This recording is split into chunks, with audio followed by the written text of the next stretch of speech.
네, 안녕하세요. 치주 전문의 필립 강입니다. 오늘은 치주 질환과 당뇨의 밀접한 관계에 대해서 알아보도록 하겠습니다.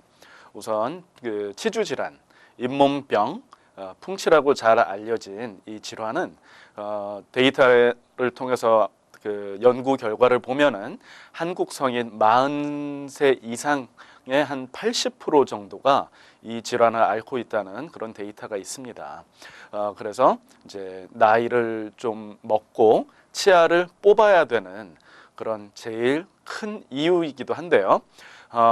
구강 내에 특히 잇몸 주변에 번식을 하고 있는 세균이 약 밝혀진 것만 한 500종류의 세균이 있는데, 이러한 세균들이 덩어리를 이루고 있는 것을 흔히 이제 프라그라고 하고, 그리고 프라그가 이제 딱딱하게 굳게 되면은 그걸 치석이라고 하는데, 이 세균들이 이 독성 물질과 염증을 유발하는 그런 물질들을 발산을 하면서 점차 잇몸에 염증을 일으키게 되고, 이 염증이 뼈, 치조골이죠. 그 치아를 지탱하고 있는 그 뼈로 침범이 되면서 나중에는 이제 치주 조직들이 더욱 더 이렇게 좀 망가지게 되는 그런 상황이 생기는데, 또 이렇게 감염이 되고 염증이 유발된 상황에서는 이런 치주 조직들이 계속 그런 독성이 강한 세균들의 생성과 집합을 도와주게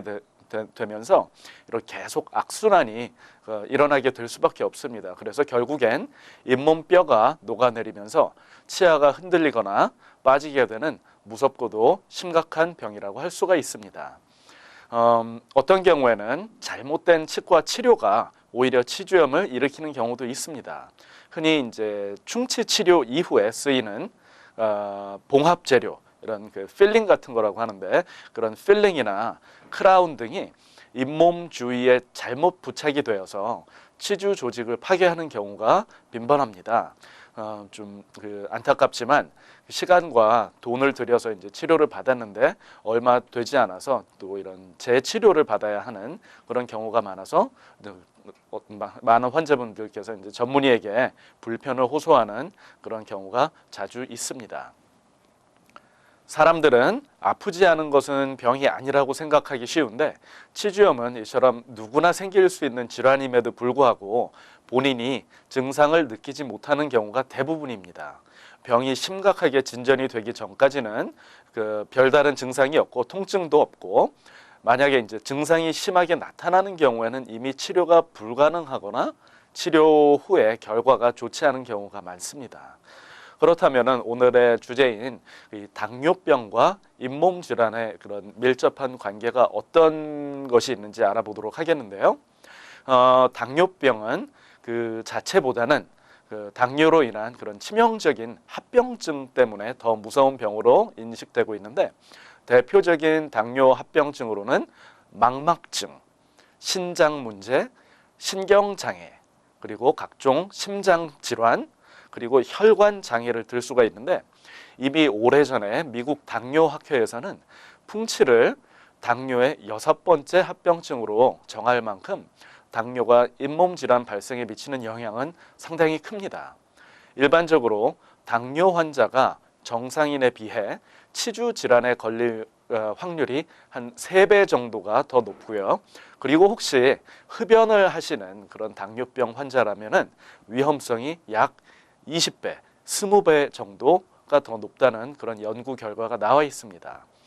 치아 주변에 세균이 번식을 하며 잇몸 주변 조직들이 감염이 되고, 당뇨가 있으면 면역력이 떨어지니까 이런 세균과의 전쟁에서 싸워서 이기지를 못합니다. 그래서 만성 염증 질환이 생기고, 그 세균들이 잇몸 주변 혈관을 통해서 온몸으로 퍼져서 당뇨병이 더 악화가 되는데, 이런 잇몸병이 진전이 되면 치아 조직이 약해지고 이가 흔들리고 불편하기 때문에 음식을 씹는 기능이 떨어짐으로써 영양분이 섭취가 안 되는 계속 이런 악순환이 되풀이될 수밖에 없습니다. 이미 오래전에 잇몸 질환은 당뇨병의 대표적인 합병증이라는 관계는 입증이 되어 있고요. 또한 최근 10년에 10년 동안에 10년 이상이죠. 동안에 많은 또 연구 결과가 나온 걸 보면은 잇몸 질환 또한 당뇨를 유발하는 원인 중에 하나라는 것입니다. 특히 제가 이제 재직하고 있는 콜롬비아 치과대학 치주과에 계시는 그 이반티아 랄라라는 교수는 세계적으로 당뇨와 잇몸 질환에 대해서 그런 권위를 갖고 있는데 그의 많은 결과들을 보면 잇몸 질환을 치료함으로써 혈당이 내려가고 혈당 조절이 개선이 되는 것을 많은 연구를 통해서 입증을 하고 있습니다. 이렇게 당뇨병과는 전혀 상관이 없어 보이는 잇몸 질환이 혈당치 조절에 관여를 하고 잇몸 질환을 치료함으로써 당뇨병 환자의 혈당치가 개선된다는 것은 참으로 놀라운 일입니다. 당뇨 환자들이 잇몸 질환에 꾸준히 신경을 써서 당뇨병과 잇몸 질환이라는 두 마리 토끼를 모두 잡아 건강을 지킬 수 있다는 것을 특히 강조하고 싶습니다. 그렇다면 당뇨병 환자의 잇몸 치료나 예방은 어떻게 해야 하는지에 대해서 간단히 또 설명을 드리도록 하겠습니다. 일반적으로 당뇨 환자의 경우 잇몸 질환이 시작되면 일반인보다 이런 그 가속화 현상이 보이기 때문에 단시간 내에 치아를 잃게 되는 경우가 많습니다.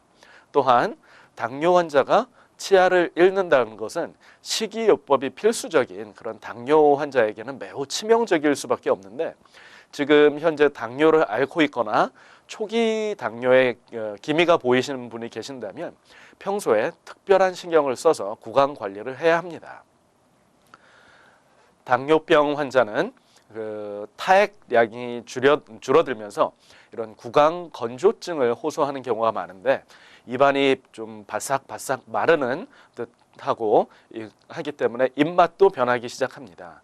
이런 그 구강 내에 점막을 보호하고 세균 독성을 중화시키는 그런 침이 제 역할을 하지 못하기 때문에 상태가 더 안 좋아질 수가 있습니다. 예방 차원에서는 첫째, 올바른 칫솔질을 해야 하며 치실과 치간 칫솔을 꼭 사용하셔야 합니다.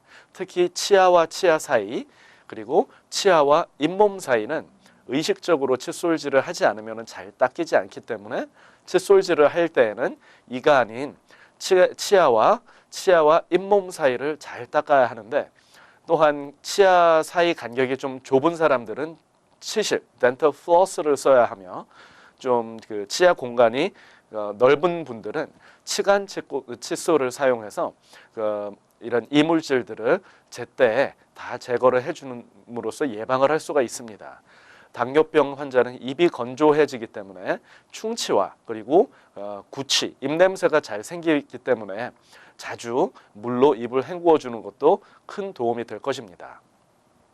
정기적으로 특히 그 잇몸 질환이 있으신 분들은 한 3개월에 한 번씩 스케일링 등과 그런 치과 진료를 받아야 하는데 이미 치주염이 있다고 그러면은 이런 그 병의 종류와 진전도에 따라 치료가 달라집니다. 어느 정도 병이 진전된 경우에는 치아를 둘러싸고 있는 뼈가 녹아서 치아와 잇몸 사이에 깊은 공간이 마치 주머니처럼 그렇게 형성이 되는데 치료가 더 복잡해질 수가 있고 만약에 치료하지를 않을 경우에는 질환의 진행은 더 쉽게 빠르게 일어나게 됩니다.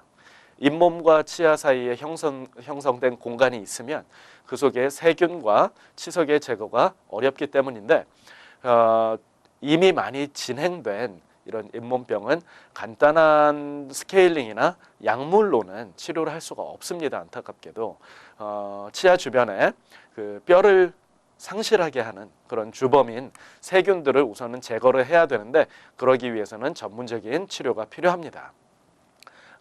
많은 경우에 이런 간단한 잇몸 치료, 비수술 치료나 수술을 통해 병의 원인인 그런 세균들을 제거를 할 수가 있고 또한 이런 녹아내린 치주 조직, 치조골, 뼈를 재생을 시킬 수도 있다는 것을 말씀드리고 싶습니다. 재생된 치주 조직과 이런 그 청결한 구강 관리로 자신의 치아를 뽑지 않고 오랫동안 보존할 수 있다면 그거보다 더 보람된 일은 없을 것입니다. 자연 치아보다 좋은 것은 없습니다. 하지만 아무 치료가 이루어지지 않고 있다고 한다면 그것은 병을 키우는 뿐이며, 예를 들면 이런 큰 수술을 받을 때 여러 의사에게 이런 자문을 구하듯이 치과 치료도 전문이 다른 그런 전문의와 상담을 하는 것이 바람직하다고 말씀드리고 싶습니다. 치주 전문의의 그런 전문적인 치료로 치아를 오래 보존할 수가 있고, 병이 심각하게 들은 그런 치아도 살릴 수 있다는 그런 선택, 옵션이 있다는 것을 다시 한번 강조하면서 말씀드리며, 다음에 또 유익한 정보를 가지고 찾아뵙도록 하겠습니다. 안녕히 계십시오.